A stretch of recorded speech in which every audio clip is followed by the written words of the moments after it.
ಬೆಂಗಳೂರು ಸೇರಿ ರಾಜ್ಯದಾದ್ಯಂತ ಅಕ್ರಮ ಬಿಪಿಎಲ್ ಕಾರ್ಡ್ ವಿರುದ್ಧ ಸರ್ಕಾರ ಸಮರ ಸಾರಿದೆ.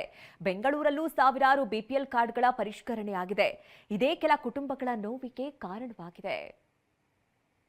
ಕ್ಯಾನ್ಸಲ್ ಆಗಿದೆ ಫುಡ್ ಆಫೀಸ್ ಹೋಗಿ ಅಂತ ಹೇಳಿದ್ರು. ಅವ್ರು ಟ್ಯಾಕ್ಸ್ ಕಟ್ಟಿದ್ರೆ ನಮ್ಗೇನು, ನನಗೂ ಸಿಗೋರು ಅವ್ರಿಗೂ ಸಿಗೋರು, ನಮ್ಮ ಜೀವನ ಹೆಂಗ್ ನಡೆಸೋದು? ಗಂಡನ ಕಿಡ್ನಿ ಬ್ಲಾಡರ್ ಇಲ್ಲ, ಡೈಪರ್ ಹಾಕೊಂಡು ಕತೆ ಆಗ್ತಾ ಇದೀವಿ. ನಾವ್ ಏನು ಇಲ್ಲ ಇರೋರು ಹೆಂಗ್ ಸರ್ ಬದುಕಬೇಕು? ನಮ್ಗೆ ಬಿಪಿಎಲ್ ಕಾರ್ಡ್ ಹೆಲ್ತ್ ಕಾರ್ಡ್ ತರ ನಮ್ಗೆ ಕಣ್ಣೀರು ನಿಲ್ತಾ ಇಲ್ಲ, ಆಕ್ರೋಶ ತಣ್ಣಗಾಗ್ತಾ ಇಲ್ಲ.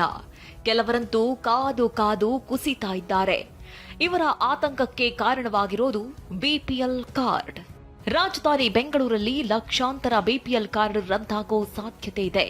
ಕೇಂದ್ರೀಯ ನೇರ ತೆರಿಗೆ ಮಂಡಳಿಯು ಬಿಪಿಎಲ್ ಕಾರ್ಡ್ದಾರರ ಆದಾಯದ ವರದಿಯನ್ನ ಆಹಾರ ಇಲಾಖೆಗೆ ಸಲ್ಲಿಸಿದೆ. ಈ ಆಧಾರದಲ್ಲಿ ಟ್ಯಾಕ್ಸ್ ಕಟ್ಟುವವರ ಬಿಪಿಎಲ್ ಕಾರ್ಡ್ಗಳು ರದ್ದಾಗಿವೆ. ಇದರಿಂದ ಸಿಟ್ಟಾದ ಫಲಾನುಭವಿಗಳು ರಾಜಾಜಿನಗರದಲ್ಲಿರುವ ಆಹಾರ ಜಂಟಿ ನಿರ್ದೇಶಕರ ಕಚೇರಿ ಮುಂದೆ ಜಮಾಯಿಸಿ ಬೇಸರ ಹೊರಹಾಕಿದ್ರು. ಸಾಕಷ್ಟು ರೇಷನ್ ಕಾರ್ಡ್ಗಳು ರದ್ದಾಗಿದೆ ಅನ್ನೋಂತಹ ಮಾಹಿತಿಗಳು ಕೂಡ ಬರ್ತಾ ಇದೆ. ಸದ್ಯಕ್ಕೆ ನಾನು ನಿಮಗೆ ದೃಶ್ಯಗಳು ತೋರಿಸ್ತಾ ಇದ್ದೀನಿ. ಇಲ್ಲಿರುವಂತಹ ಬಹುತೇಕ ಎಲ್ಲರೂ ಕೂಡ ಈಗ ಜಂಟಿ ನಿರ್ದೇಶಕರ ಕಚೇರಿ ರಾಜಾಜಿನಗರದಲ್ಲಿರುವಂತಹ ಆಹಾರ ನಾಗರಿಕ ಸರಬರಾಜು ಗ್ರಾಹಕರ ವ್ಯವಹಾರಗಳ ಇಲಾಖೆ ಮುಂದೆ ಬಂದಿದ್ದಾರೆ. ಇವರೆಲ್ಲರ ರೇಷನ್ ಕಾರ್ಡು ಕೂಡ ರದ್ದಾಗಿರುವಂಥದ್ದು. ಈ ತಿಂಗಳು ರೇಷನ್ ಪಡೆದುಕೊಳ್ಳೋಕೆ ರೇಷನ್ ಮಳಿಗೆ ಹತ್ರ ಹೋದಂಥ ಸಂದರ್ಭದಲ್ಲಿ ಅಲ್ಲಿ ನಿಮ್ಮ ಕಾರ್ಡ್ ರದ್ದಾಗಿದೆ, ಈ ಬಾರಿ ನಿಮಗೆ ರೇಷನ್ ಸಿಗೋದಿಲ್ಲ, ನೀವು ಆಹಾರ ಇಲಾಖೆಗೆ ಹೋಗಿ ಮಾಹಿತಿಯನ್ನು ಪಡೆದುಕೊಳ್ಳಿ ಅಂತ ಹೇಳಿದ್ದಾರೆ. ರಾಜಾಜಿನಗರ ವ್ಯಾಪ್ತಿಯಲ್ಲಿ 13,329 ಬಿಪಿಎಲ್ ಕಾರ್ಡ್ಗಳನ್ನು ಎಪಿಎಲ್ಗೆ ವರ್ಗಾಯಿಸಲಾಗಿದೆ.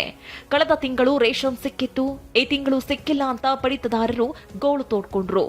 ನಾನೇ ಟೈಲರು, ನಾನು ಏನು ಮಾಡಲಿ? ನಾನೊಬ್ಳು, ಅವ್ರಿಗೂ ಇಲ್ಲ ನನಗೂ ಇಲ್ಲ, ಮಗಳು ಇವತ್ತಿಲ್ಲ ನಾಳೆ ಹೊಂಟೋಗ್ತಾಳೆ, ನಮ್ಮ ಜೀವನ ಹೆಂಗೆ? ಯೋಚನೆ ಮಾಡಿ ಸರ್, ಈ ಥರ ಎತ್ಬಿಟ್ಟಿದ್ದಾರೆ. ರೇಷನ್ ಕೊಡಿ ಅಂದರೆ ಇಲ್ಲ, ನಮ್ಗೆ ಅದರಲ್ಲೇ ಜೀವನ. ಇವಾಗ ಹಿಂಗೆಲ್ಲ ಮಾಡ್ತಾ ಇದ್ದಾರೆ, ನಾವೆಲ್ಲ ಹೋಗ್ಬೇಕು ಸರ್? ಬಿಪಿಎಲ್ ಕಾರ್ಡ್ ಗದ್ದಲದಲ್ಲಿ ಅರ್ಹರು ವಂಚಿತರಾಗಿದ್ದಾರೆ. ಅರ್ಹ ಫಲಾನುಭವಿಗಳಿಗೆ ತಿದ್ದುಪಡಿ ಮಾಡಿಕೊಳ್ಳಲು ಮತ್ತೊಂದು ಅವಕಾಶ ನೀಡಬೇಕು ಅಂತ ಒತ್ತಾಯಿಸ್ತಾ ಇದ್ದಾರೆ. ಸರ್ಕಾರ ಏನ್ ಮಾಡುತ್ತೆ ನೋಡಬೇಕು. ವಿನಯ್ ಕುಮಾರ್ ಕಾಶ್ಯಪ್ಪನವರ್, ಟಿವಿ9 ಬೆಂಗಳೂರು.